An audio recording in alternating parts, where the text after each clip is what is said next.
Welcome to the next part of calculus, which we call integration.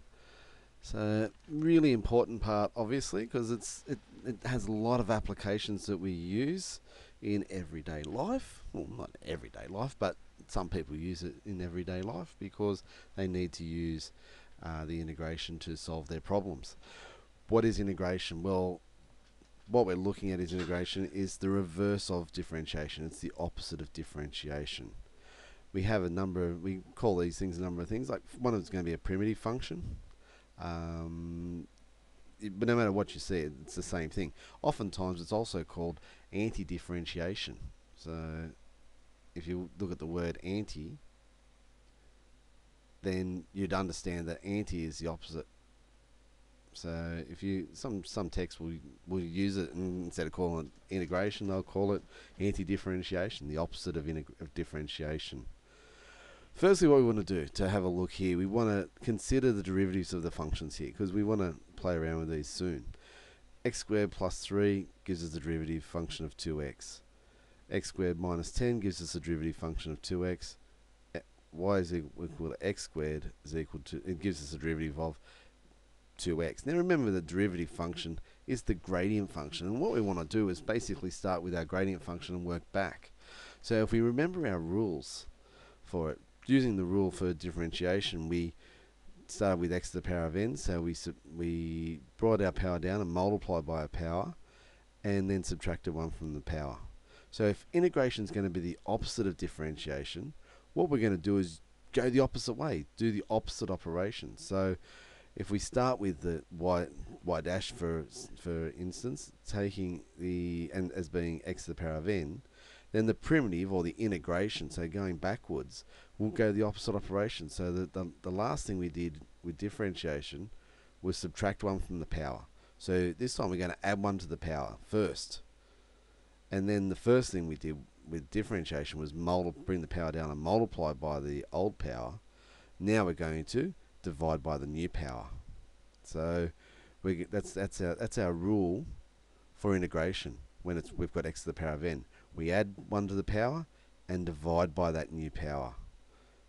Differentiation, we brought the power down and multiplied by it and subtracted 1 from the power. So you can see how they are the opposite there.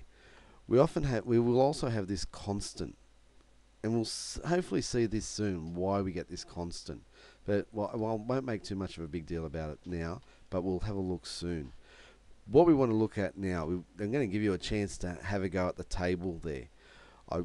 What you can do now is stop the video and have a go at the table, and then once you've had a go at the table, start the video again, and then you can see the answers, stop it, have a check, make sure you're getting it correctly, and see how you went, and see if you're getting the idea of using these rules. So going differentiation and going backwards for integration.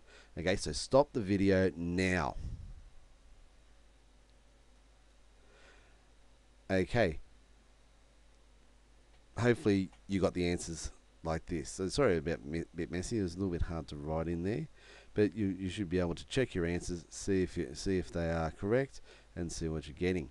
So what you're noticing here is hopefully a pattern that's occurring when you're going backwards and forwards from the function to the derivative, and backwards from the derivative to the function there. So hopefully you're seeing this rule that of x to the power of n plus 1 over n plus 1. So what about this constant? Well, if we saw in the first slide here about all the derivatives there, we got this answer, dy dx is equal to 2x. So if you're going to write down the primitive function of this, well, what's it going to be? Like, we had three different starting points, all gave us the derivative of that. So we know it's going to come back to being x squared, but we had, well, x squared by itself, one we had minus 10, so we had different types of ones. That's why we're going to put plus 10, because when we integrate 0, we get a constant. Okay, and that's what we're saying. Remember, a derivative of a constant was 0. So if we just doing the integral of a primitive function, get the primitive function, if we have 0, then we come back to a constant. What constant it is, we don't know. We need more information for that. But if we're just doing our integration as such there. We just write a plus C. And where C is going to be some constant, we don't know what it is, depends on what function we're actually going back to, and that's what the value of C will be. We'll actually do some questions later on where we find that constant of integration.